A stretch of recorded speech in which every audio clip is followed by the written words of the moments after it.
my presentation, class? Yes, Yes, po, teacher. teacher. So now we will start our classes. So we will pray. Aika, please lead a prayer. Okay, teacher, in the name of the Father, and of the Son, and of the Holy Spirit. Amen. Spirit. Dear God, thank you for looking after us full. Thank you that you love each and every one of us here.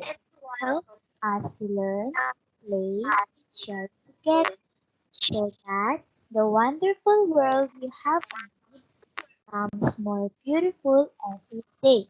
Amen. In the name of the Father, and of the Son, and of the Holy Spirit. Amen. Thank you, Aika. Good morning, class. Good morning, teacher. Good morning, teacher. How are you feeling today? Did I'm everyone fine, eat teacher. breakfast? Yes, teacher. Did Yes, everyone eat teacher. breakfast? Oh, very good. So, may I know from our class secretary who is absent today? We are all Secretary. present, teacher. Very good. All are present. But before that, I have three rules. First, listen carefully to the teacher. Second, participate in the class. And the third is take down notes while listening. Is that clear? Yes, teacher. Yes, teacher. Okay. So now we will song entitled Hand Washing Song. Everybody, please read the song. Tops Taps in bottom, and top and bottom taps in bottom, in between, in in between. between. Don't forget your Don't forget fingertips. your Don't forget fingertips. your Don't forget and your fingertips, your your thumbs. and your hands. And your So thumbs now and we your will thumbs. song. Did you see my video?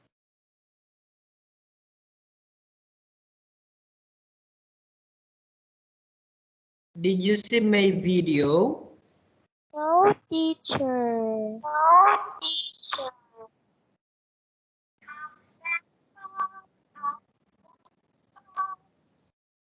Did you hear my video? Yes, teacher. So now we will sing and we follow the action. Everybody, please follow the actions. Okay, teacher. Yes, teacher.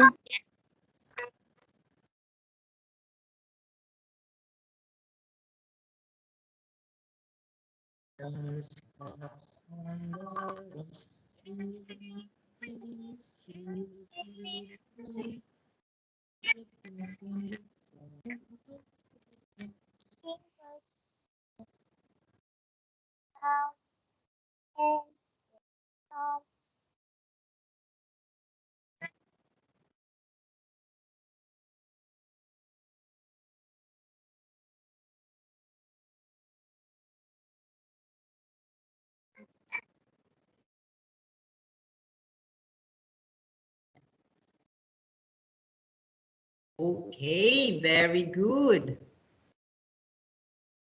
So now, did you enjoy? Yes, Yes, teacher. teacher.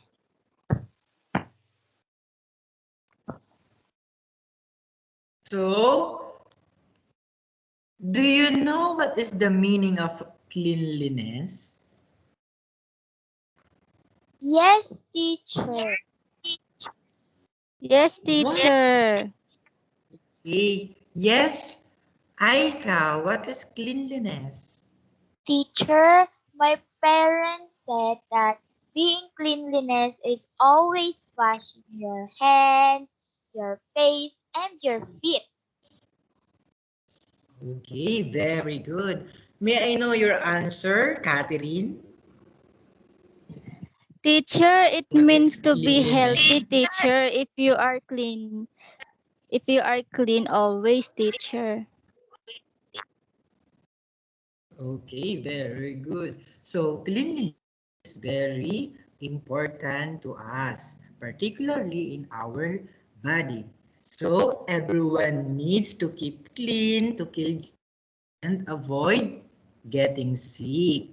Good personal hygiene also boosts confidence by dealing with problems like viruses or body odor.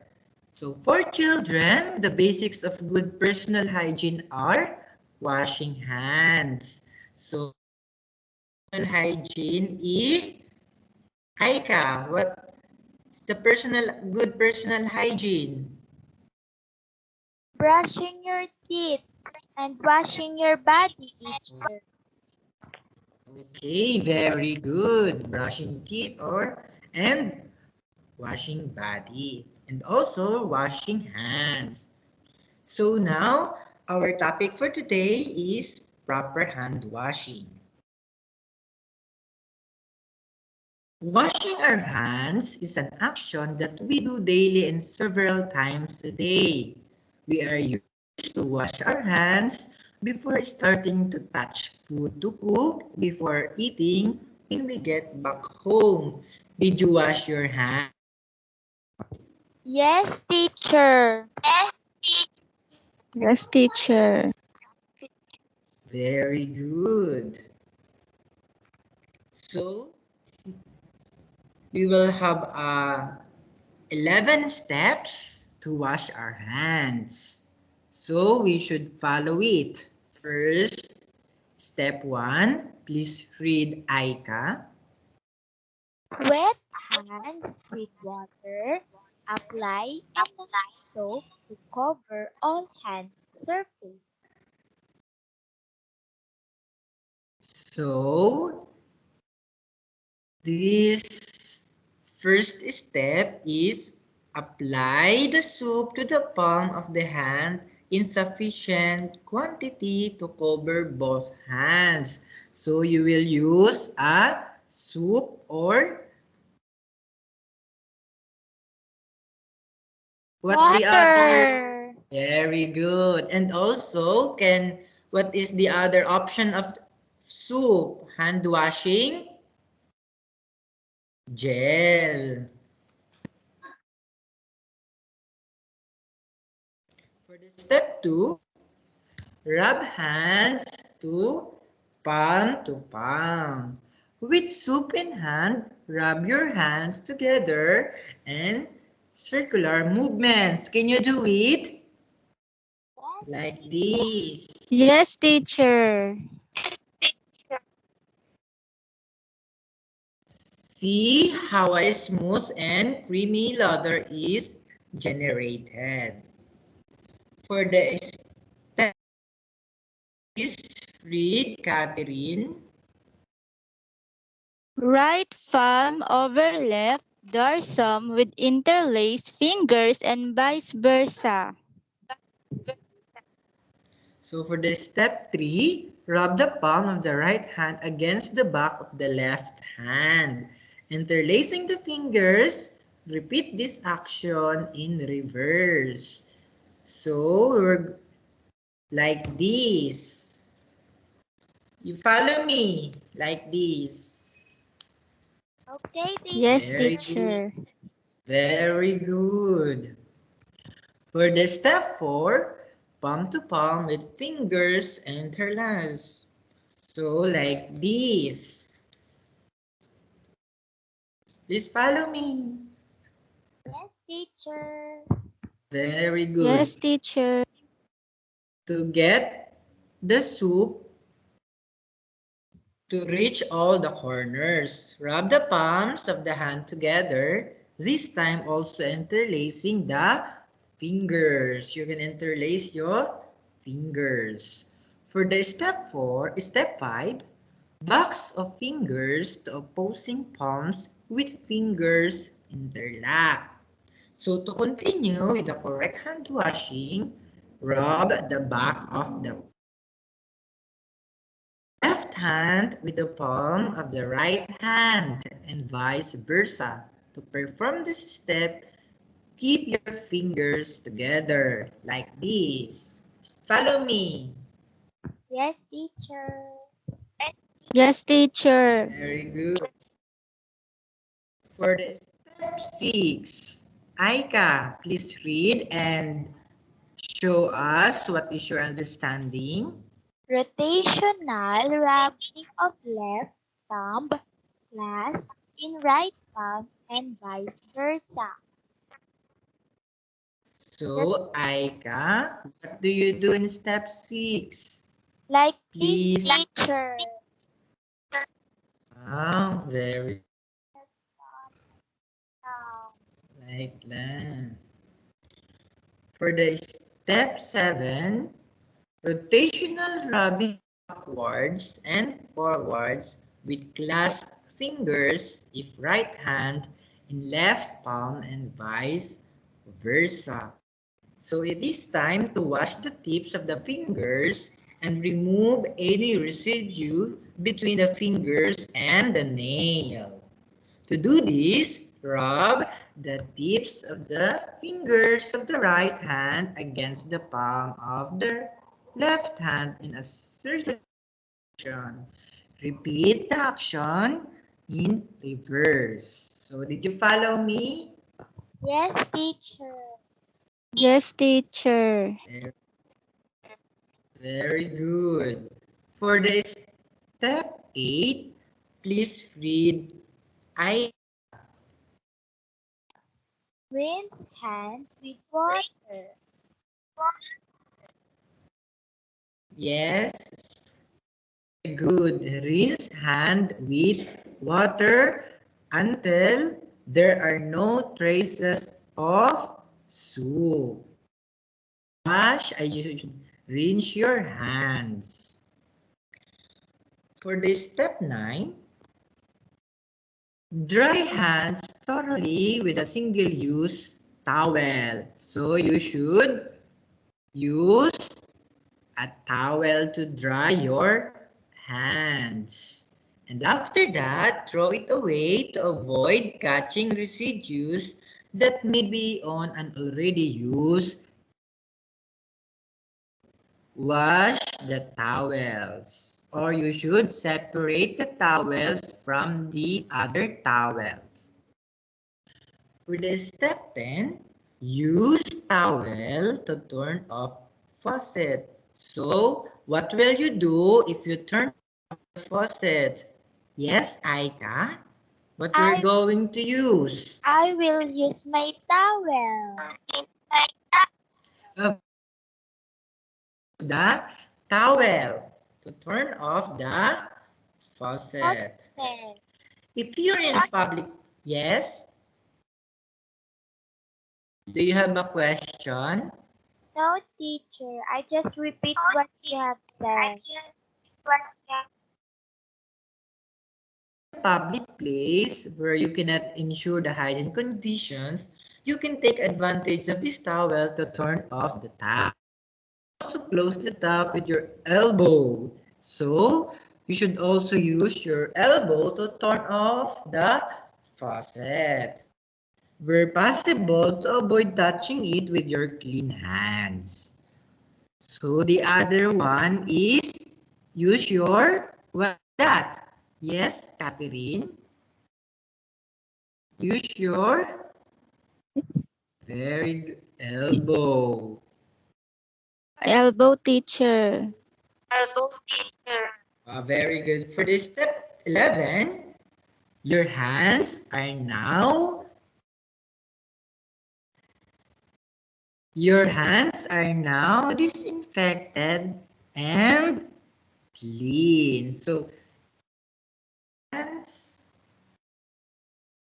very good. So, I have a question. When should I wash my hands? Yes, Me, Aika. teacher. Yes, Catherine. To prevent illnesses and diseases, teacher. That's why we should wash our hands always.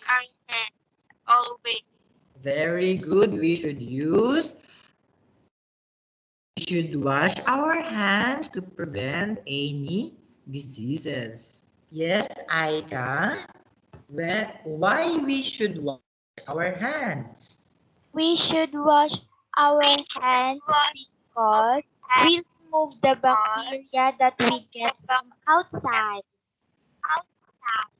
Okay, very good. So now, um, when should I wash my hands? So first, before making or eating food. So do you wash your hands before you eat Yes, breakfast? teacher. Before and Yes, after. teacher. Okay, very good. How about after using the toilet? Yes, teacher. Did you wash your hands? Yes, teacher. Always, teacher. Very good. After arriving. Yes, teacher. Okay. Yes, teacher. After playing with animals. Did you Yes, wash your hands? teacher. Yes, teacher. Good. And after playing outdoors, when you play when you go in your house, you should wash your hands and also Yes, is that teacher. clear?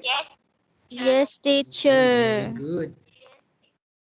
So now we will have an activity. First, please read our direction, Aika. Tell the best answer on each question. Okay, thank you. So here, question. When washing your hands, you should scrub them with soap and hand towel. True or false? Yes, Catherine. True, teacher. When very good. You should scrub with soap and hand towel when washing our hands. So, what is the first step when washing your Me, Aika? teacher. What's your answer? Teacher, Yes? we should get soap What is the to first apply step? for our hands Yes? and we use water. Good. We should wet our hands or we should prepare also our materials or water or So, soap. Okay, very good. Can you give me why is it important to wash our hands? Can you give me a three important? Aika? to avoid getting sick, teacher. Okay, very good. Other one? To prevent body odor, teacher. Okay, very good. And the other one? And to prevent bacteria, teacher. Okay, very good. To avoid bacteria. May I know your answer, Kathleen? important to wash our Yes, hands? teacher. In order for us to be healthy, to prevent germs. Okay, very good. Yes, other one. And to avoid any sick, teacher, Okay, very good. or diseases, teacher.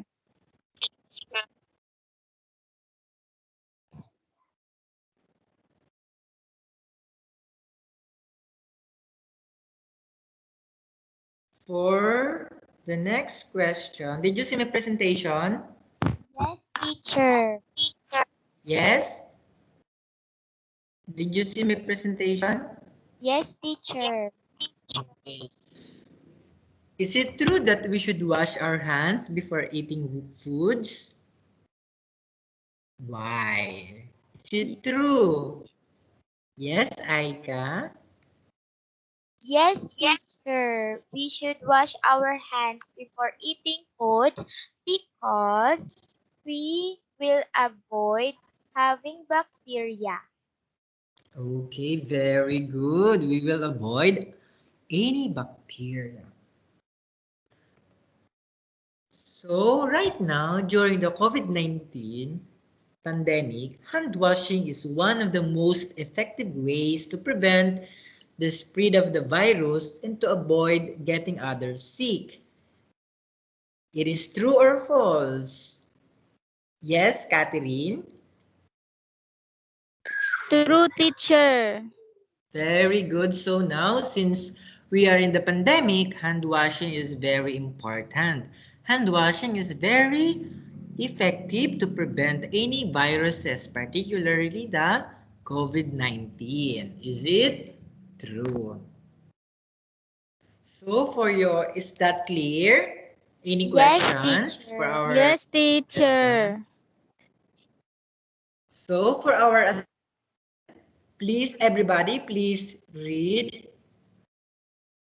Take a Take a video video together together with the help with of help your of your family in family doing in the doing proper the hand washing. proper hand washing. This should be This should passed be on passed on February February 24, 24, Wednesday. Wednesday.